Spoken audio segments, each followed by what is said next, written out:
Shalom saudari, kita ketemu lagi di dalam suatu momen yang luar biasa yang menjadi fondasi iman orang percaya, yaitu kematian Tuhan Yesus.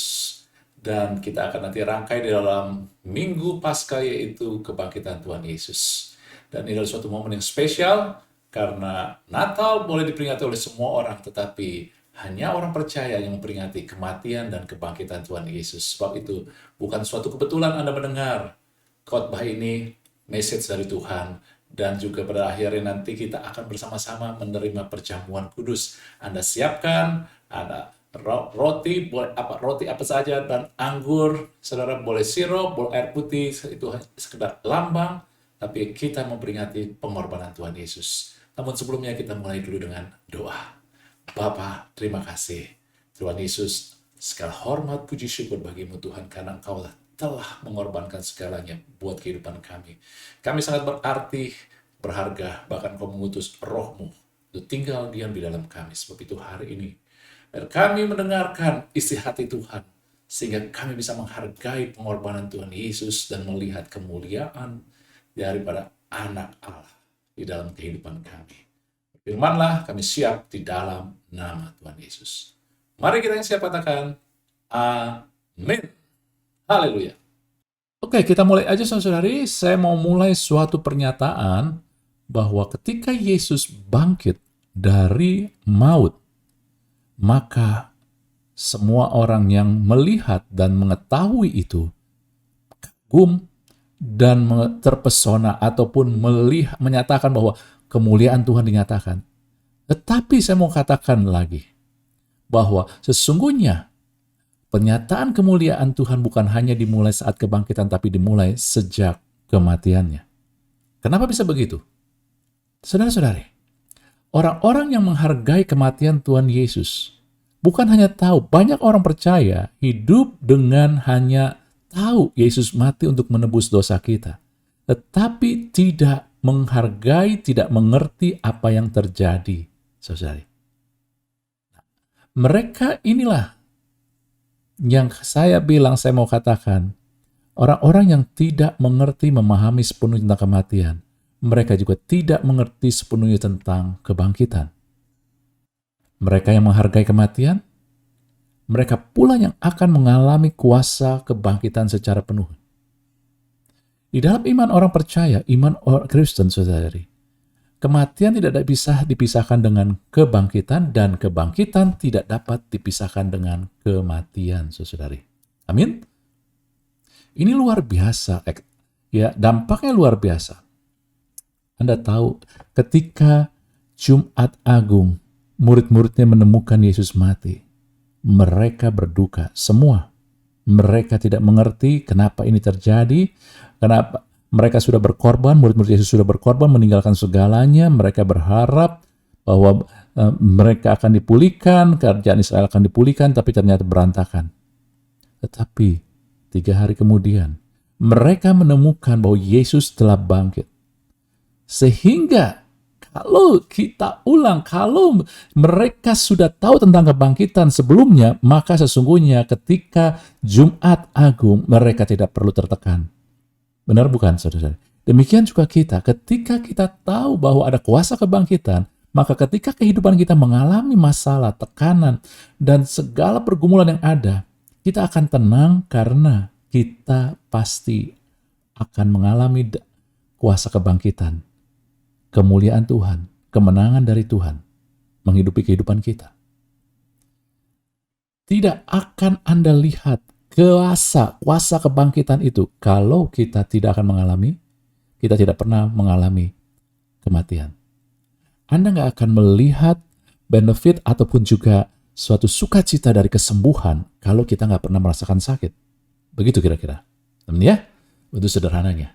Nah, sebab itulah bahwa kematian dan kebangkitan Tuhan Yesus adalah dasar dari iman orang percaya. Ketika kita merayakan Natal boleh dirayakan oleh semua orang. Bahkan Anda melihat di seluruh dunia, bukan orang percaya pun merayakan Natal di mana-mana. Ya, mereka bilang, ya, Happy Holidays. Tetapi ketika saat Jumat Agung kematian Tuhan Yesus dan kebangkitan Tuhan Yesus, itu hanya sedikit. Hanya orang percaya yang merayakan, saudari. Kita beruntung di Indonesia, Jumat Agung menjadi hari libur, tapi di banyak negara tidak menjadi hari libur. Dan hal itu sangat penting. Nah, bahkan di dalam 1 Korintus 15 ayat 3 dan 4, Paulus mengatakan, sebab yang sangat penting. Apa itu yang sangat penting?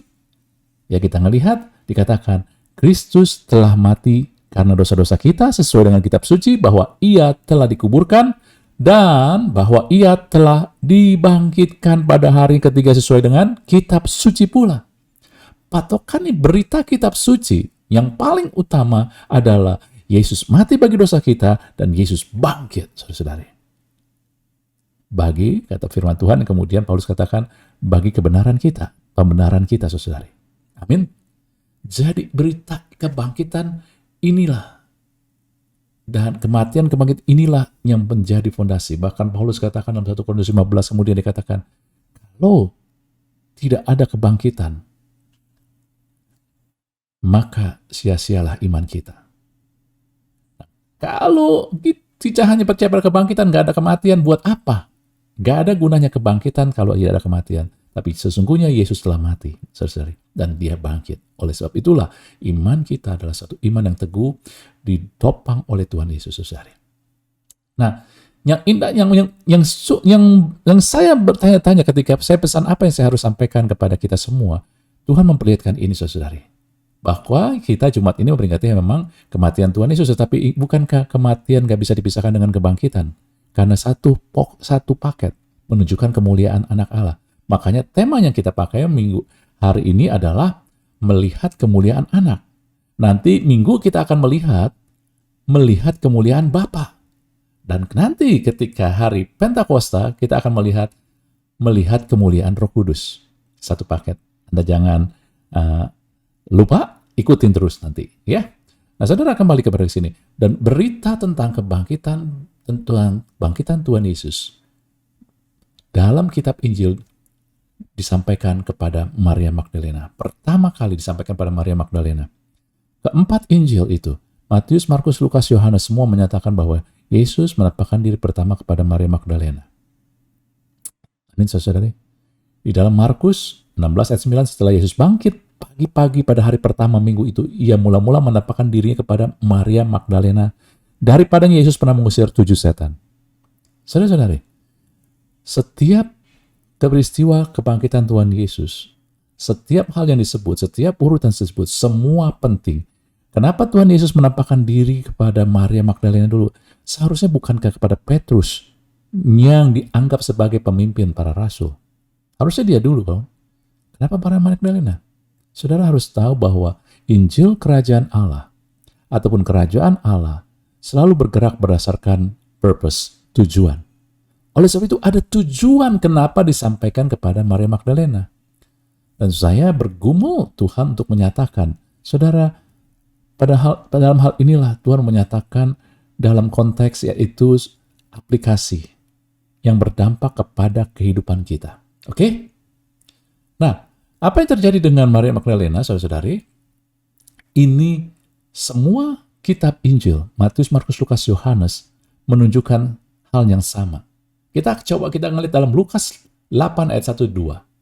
Maria Magdalena ini sudah mengenal Tuhan Yesus. Dikatakan tidak lama sesudah itu Yesus berjalan berkeliling dari kota ke kota, dari desa ke desa, memberitakan Injil Kerajaan Allah. Ke-12 muridnya bersama-sama dengan dia dan juga beberapa orang perempuan yang telah disembuhkan dari roh-roh jahat atau berbagai penyakit, yaitu Maria yang disebut Magdalena yang telah dibebaskan dari 7 roh jahat.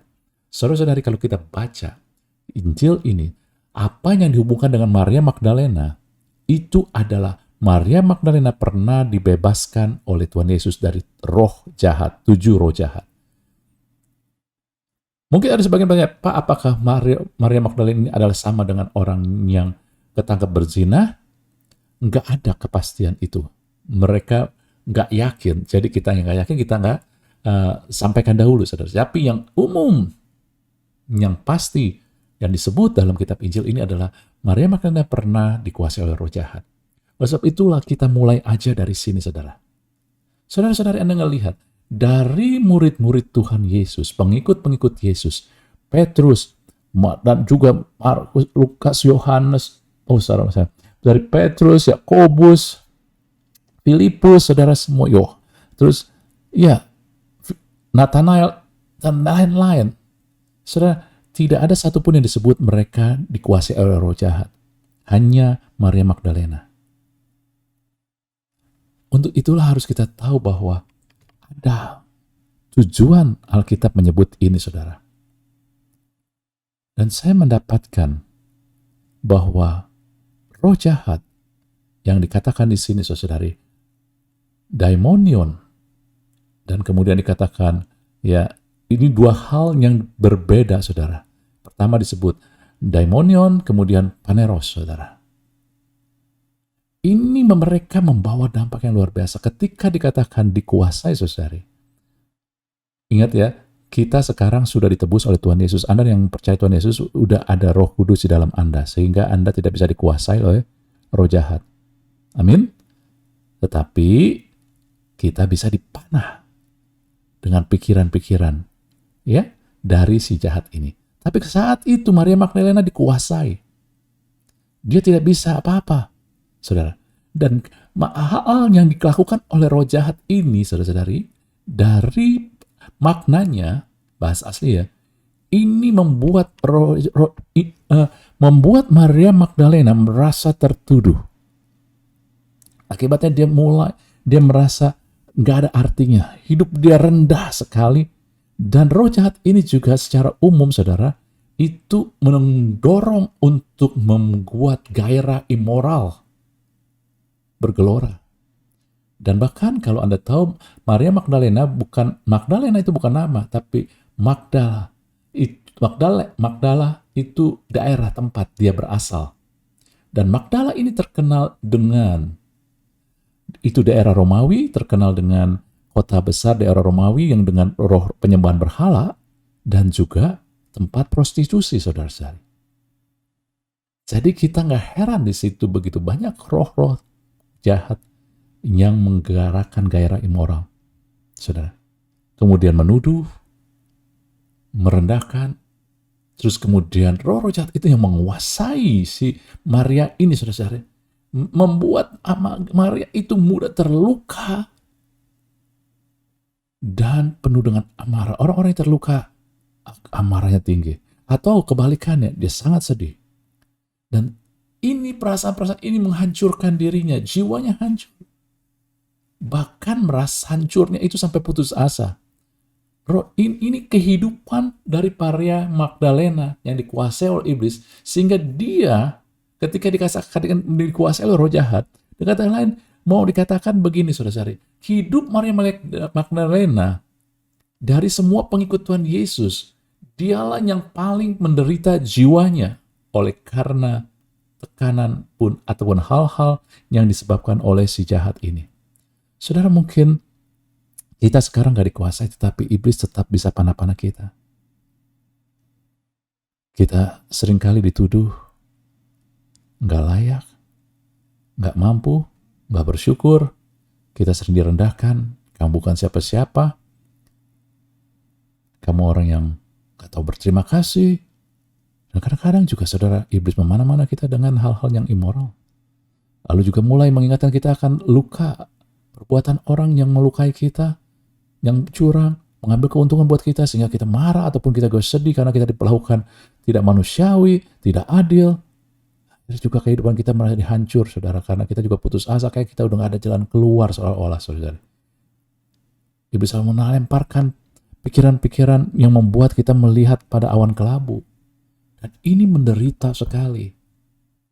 Sehingga ketika dikatakan Maria Magdalena itu pernah dilepaskan dari 7 roh jahat, ini berbicara bahwa dia paling gak berdaya, dia dikuasai oleh roh jahat, dia paling gak berdaya, dan dia membutuhkan pembebas, pemulih, penolong. Amin, saudara? Inilah, saudara, kenapa Tuhan Yesus menampakkan diri kepada Maria Magdalena pertama. Karena Maria Magdalena adalah orang yang dianggap paling gak berdaya, sehingga dia paling membutuhkan Tuhan Yesus. Oleh sebab itulah, ketika Yesus mati, dia yang paling menderita. Dan saya tahu ibunya Yesus pun menderita, saudari. Tapi ibunya Yesus masih, dia tahu bahwa Yesus adalah, dia sudah ingat ketika dia hamil oleh Roh Kudus, sudah diberitahu. Kemudian juga Yesus telah menitipkan kepada Yohanes muridnya. Tetapi Maria Magdalena merasa bukannya tentang nggak ada orang di sekitar dia, tetapi bagaimana kalau iblis ini menyerang dia lagi, kehidupan dia akan kacau lagi. Saudara. Oleh sebab itulah, saudara, Yesus melihat bahwa Maria Magdalena adalah orang yang paling membutuhkan pembebas, pemulih, penolong.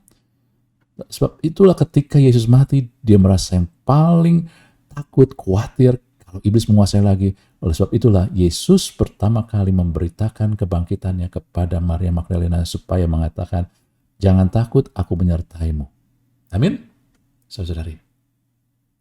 Nah, saudara, tetapi di balik itu juga, karena Maria Magdalena telah disiapkan, dipakai Tuhan untuk menyatakan ataupun memberitakan kebangkitan Tuhan Yesus, maka dia harus tahu tentang kematian Tuhan Yesus.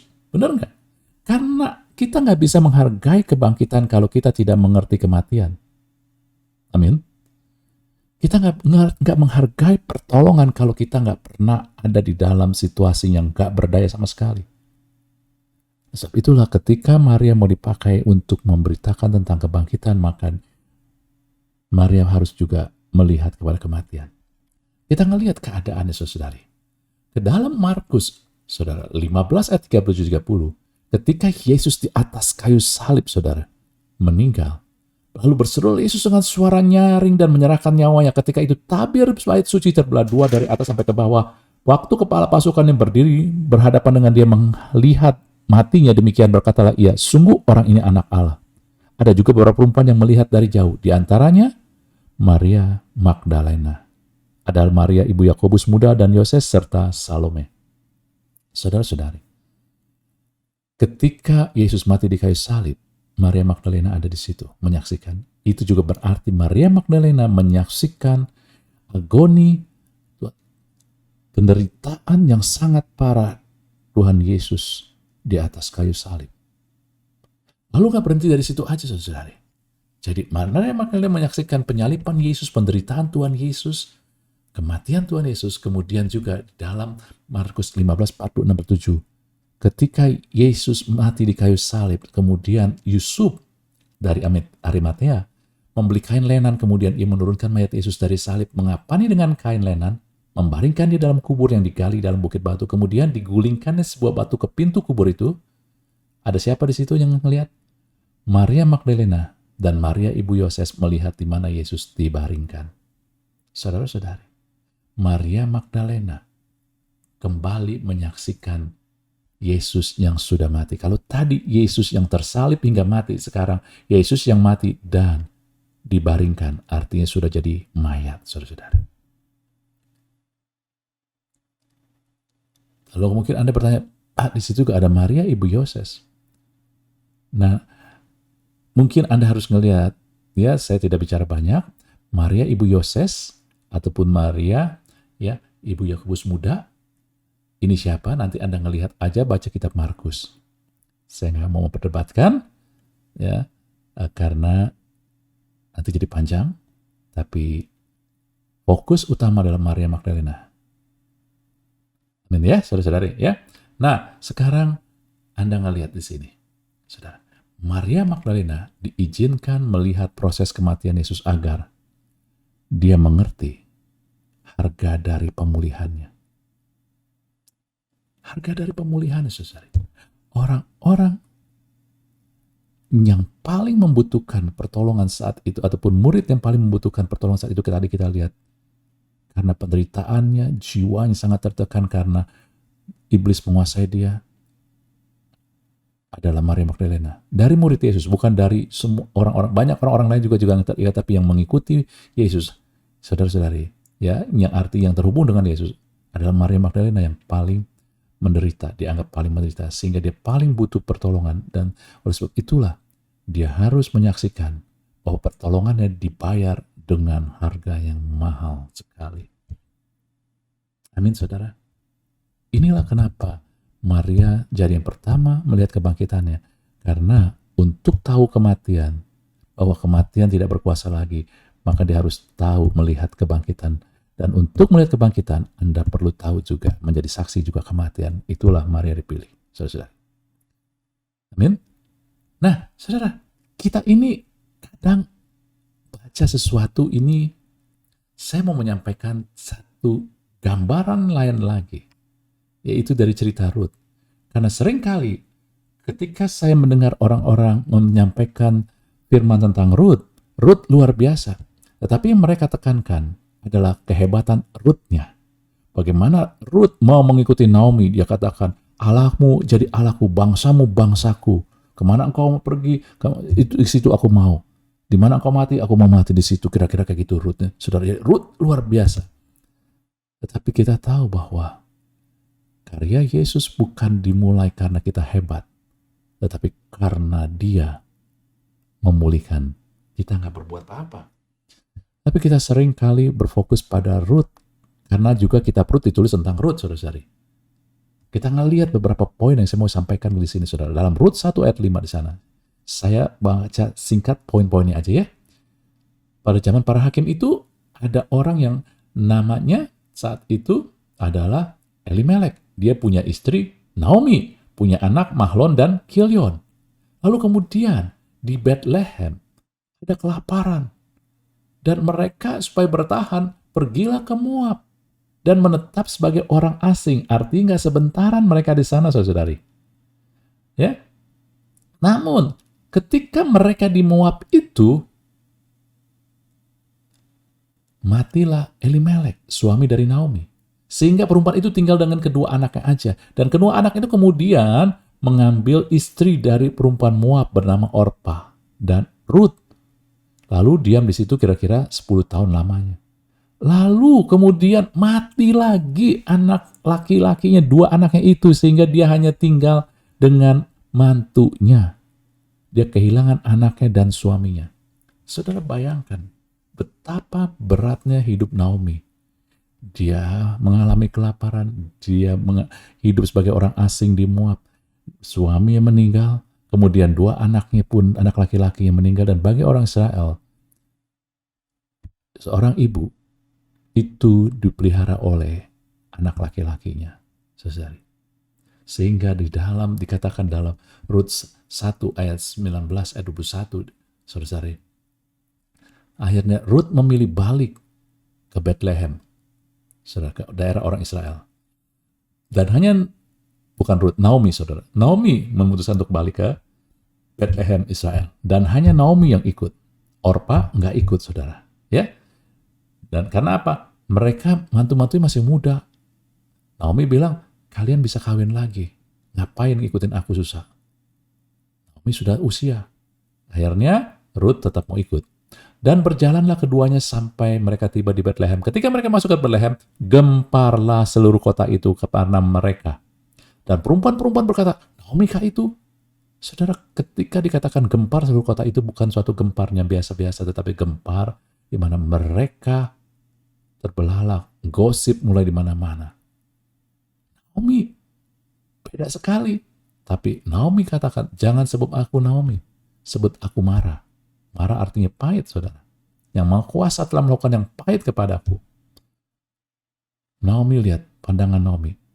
Dengan tangan yang penuh aku pergi dari Bethlehem ini ke Moab. Tetapi sekarang aku pulang dengan tangan kosong. Tuhan memulangkan aku. Lihat, dia menyalahkan Tuhan. Tuhan yang pulangin aku. Mengapa kamu menyebut aku Naomi? Karena Tuhan telah naik saksi menentang aku. Yang Maha Kuasa telah mendatangkan malapetaka kepadaku. Naomi, saudara-saudari. Anda bayangkan. Merasa getir, pahit, gak berdaya. Anda bayangkan coba. Dia gak punya suami, dia gak punya anak laki-laki. Yang dia punya hanya mantunya. Ingat ya? Dan bahkan dia udah gak punya apa-apa. Anda tahu ketika dia balik ke Bethlehem, maka dia hidup daripada pekerjaan Rut yang memungut bulir-bulir gandum yang jatuh. Itu buat orang-orang miskin. Dia punya masa depan? Nggak ada masa depan, saudara. Dia nggak mungkin menikah lagi. Dan dia juga nggak punya anak cowok. Nggak ada. Jadi nggak ada masa depan. Kehidupannya pahit, gelap, nggak ada jalan keluar. Oleh sebab itulah, ketika Boaz memilih Ruth untuk dinikahi, saudara, siapa yang beruntung? Banyak orang bilang Ruth beruntung sekali. Enggak, saudara. Alkitab bilang Naomi yang beruntung. Kenapa? Anda ngelihat di sini dalam Rut 4 ayat 13 sampai 15a, ketika lalu Boaz mengambil Rut dan perempuan itu menjadi istrinya dan dihampirinya dia, maka atas karunia Tuhan perempuan itu mengandung lalu melahirkan seorang anak laki-laki. Lihat perkataan ini. Sebab itu perempuan berkata kepada Naomi, terpujilah Tuhan yang telah rela menolong engkau pada hari ini dengan seorang penebus, penebus, saudara. Termasuklah kiranya nama anak itu di Israel, dia yang akan mendengarkan jiwamu dan melihara engkau pada waktu rambutmu telah putih. Wow, saudara. Anda lihat, kalau kita bilangnya beruntung Ruth masih muda. Dia masih ada daya. Bahkan Anda lihat, dia masih bisa bekerja, Ruth. Dan kemungkinan juga dia masih bisa kawin, dia masih muda. Tapi Naomi, kalau kita banding antara Ruth dan Naomi, dia sudah usia, nggak mungkin dia punya masa depan lagi, saudara-saudari. Dan selama ini dia hanya dapat kemurahan aja melalui Ruth. Tetapi ketika Ruth menikah dengan Boaz, yang adalah lambang daripada penebus, saudari, maka yang dikatakan berbahagia, yang dikatakan paling bersukacita, yang dikatakan paling beruntung adalah Naomi, bukan Ruth. Karena Naomi ditolong tanpa melakukan apa-apa. Bahkan dia sudah gak berdaya. Dan itulah gambaran daripada Maria Magdalena. Dia tidak melakukan apa-apa. Dan kita pun sama, saudara-saudari. Anda dan saya harus mengerti, memahami bahwa kita ini sesungguhnya gak bisa apa-apa. Kita ini gak berdaya. Tapi Tuhan tolong kita. Jadi kuasa penebusan ditujukan kepada Naomi. Ada pada momen di mana dia telah mengalami kematian kemampuan. Dia nggak bisa apa-apa lagi terhadap kehidupannya. Sehingga dia paling membutuhkan dan paling menghargai penebusan. Saudara-saudari, orang-orang yang telah mengalami kematian, dia juga yang menghargai kebangkitan ataupun penebusan. Kita nggak bisa menghargai kematian Tuhan Yesus kalau kita merasa kita masing lebih hebat dari orang lain. Kita nggak bisa menghargai kalau kita masing merasa lebih layak ataupun kita layak. Saudara-saudari, tidak ada satu hal pun yang membuat kita layak di hadapan Tuhan. Hari ini, saudara, Naomi merasa gak berdaya, gak ada kelayakan dia untuk mendapatkan apa yang dia dapatkan dari penebusan oleh Boaz. Demikian juga Maria Magdalena. Dia merasa paling tidak berdaya. Dan ketika nggak ada Tuhan, maka dia goncang. Dia membutuhkan terus penolongnya. Orang-orang seperti inilah yang bisa melihat dan menghargai pemulihan. Yang bisa menghargai harga dari pemulihan itu. Saudara-saudari, kita nggak bisa hidup tanpa Tuhan. Kita nggak bisa apapun juga tanpa Tuhan. Dan Anda dan saya harus tahu bahwa harga untuk kita bisa ditopang, kita bisa menang, itu mahal harganya. Demikian juga di dalam kehidupan kita, saudara. Kita berkehidupan berkeluarga pun sama. Kadang kita nggak bisa melihat nilai sesuatu kalau kita tidak melihat apa yang telah dikorbankan pasangan kita, orang tua kita, anak-anak kita. Dunia akan selalu menunjukkan, aku telah lakukan ini. Kamu nggak ngapain-ngapain. Harusnya dunia selalu melihat, I'm the best. Sehingga kita selalu mau menuntut dan merasa lebih layak. Itulah sebabnya terjadi perpecahan di mana-mana. di keluarga, di gereja, di rumah Tuhan. Tapi hari ini, ketika kita melihat kepada salib, sesungguhnya Yesuslah yang bayar harganya, dan harganya segitu mahal, saudara. Kadang kita bilang, dalam Petrus katakan, bukan dengan emas dan perak engkau menebus dosaku, tapi dengan darah yang mahal. Tetapi kenyataan dalam hidup, saudara-saudari, kita lebih menderita ketika tidak ada emas dan perak, arti tidak ada kekayaan. Kita begitu menderita. Ketika kita nggak punya uang, kita menjadi begitu menderita dan hilang kebahagiaan. Padahal segala yang terbaik Tuhan sudah berikan kepada kita. Sebab itu hari ini, saya bukan katakan bahwa kita nggak perlu harta dunia, kita butuh, kita masih tinggal di dunia. Tetapi firman Tuhan katakan, cari dahulu kerajaan Allah dan kebenarannya, kebenaran Tuhan Yesus, apa yang Tuhan Yesus telah bayar, telah lakukan buat Anda, itu bukan murahan, maka semuanya akan ditambahkan, maka itu akan ditambahkan. Kebutuhan kita akan ditambahkan, itu akan menjadi bonus, akan diberikan. Tetapi kadang-kadang solusi itu nggak langsung datang. Ketika solusi itu nggak langsung datang, saudara, tetapi pasti kebangkitan butuh 3 hari. Ya kan, dari Jumat Agung ke Minggu Paskah butuh 3 hari. Oleh sebab itu, ketika Anda tahu bahwa Anda sudah dan saya sudah mendapatkan yang terbaik, maka di dalam penantian itu jiwa kita tenang aja. Ketika kita ngadepin masalah, dan kalau kita tahu bahwa yang terbaik sudah Tuhan berikan, maka kita nggak usah khawatir. Yang lain pun pasti akan datang pada waktunya.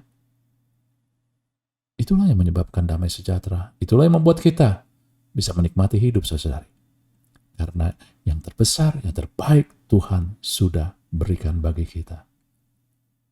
Pertanyaannya, apakah kita menghargai yang terbesar itu, yaitu kematian Tuhan Yesus?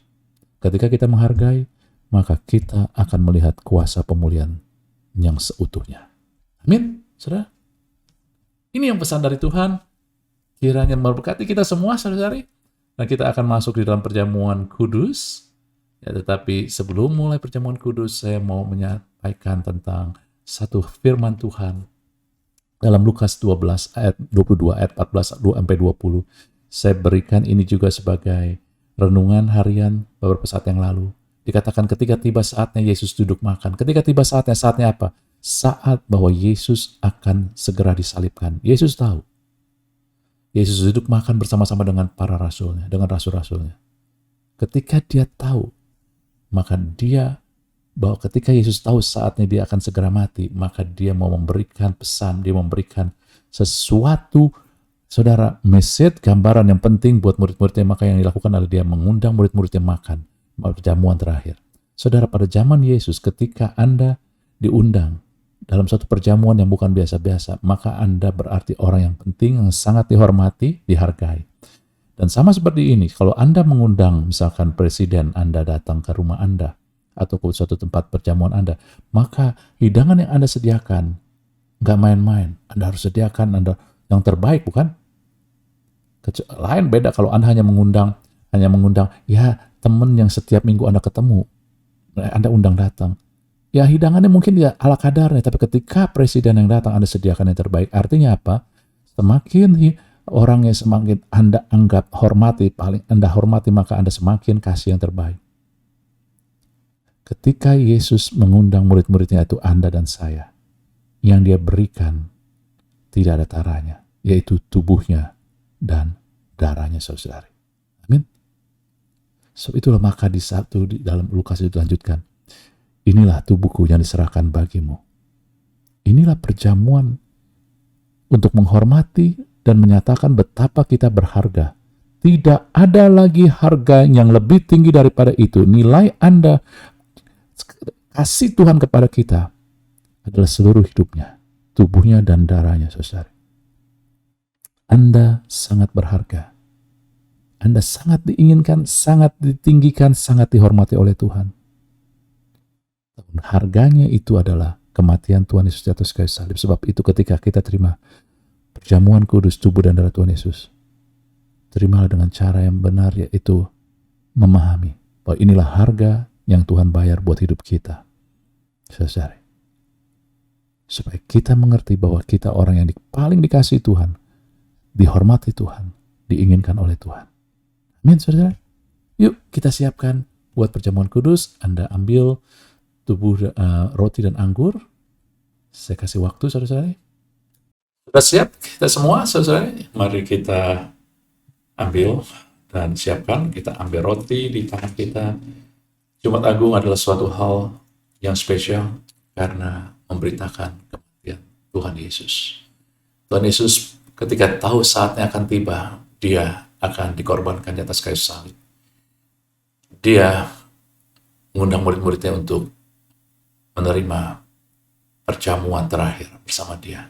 Perjamuan ini begitu spesial. Sebab itulah dia katakan, dia ambil roti, dia katakan, inilah tubuhku yang diberikan bagimu. Lakukan ini sebagai mengenang. Saudara-saudari, tubuh Tuhan Yesus yang terpecah ini adalah harga daripada yang dia bayar untuk menyatakan kasihnya, untuk memberikan Anda dan saya pertolongan, untuk selalu ada bagi Anda dan saya, untuk menggenapi janji-janjinya. Harganya sangat mahal. Nggak bisa dibayar oleh apapun juga. Tapi dia berikan pada kita karena kita sungguh berarti. Saudara. Mari kita terima dengan rasa hormat dan syukur. Terima kasih Tuhan Yesus. Di dalam nama Yesus, tubuh Tuhan Yesus.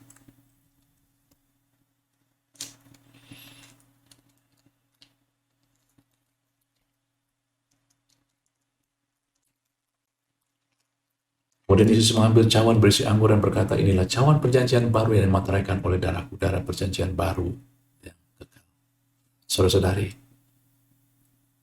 bukan dengan emas dan perak kita ditebus, tapi dengan darah yang mahal.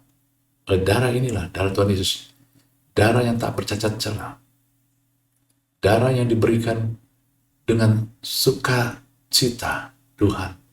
Karena dia melihat ketika darah ini tercurah, kekasih-kekasihnya Anda dan saya boleh bersatu kembali dengan Allah Bapa di surga. Kita menjadi anak-anaknya, saudara-saudari. Bukankah cawan yang atas kita mengucap syukur adalah persekutuan kita dengan darah Tuhan Yesus yang menjadikan kita anak-anak Allah kembali.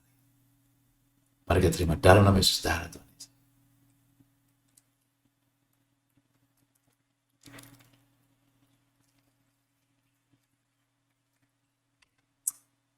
Kita doa bersama, saudari.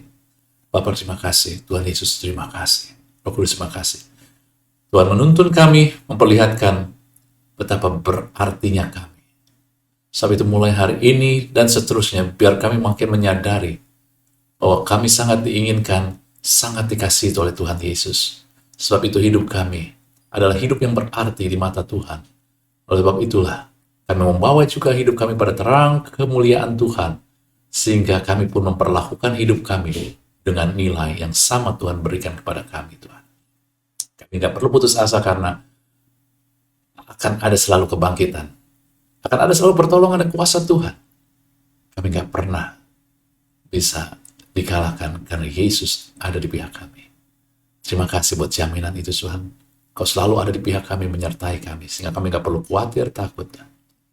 Dan biarlah umat Tuhan semakin memperlihatkan kuasa kemuliaan Tuhan dengan memahami, mengerti korban kematian Tuhan Yesus sekali salib dan kebangkitan yang gemilang di dalam kehidupan kami sehari-hari.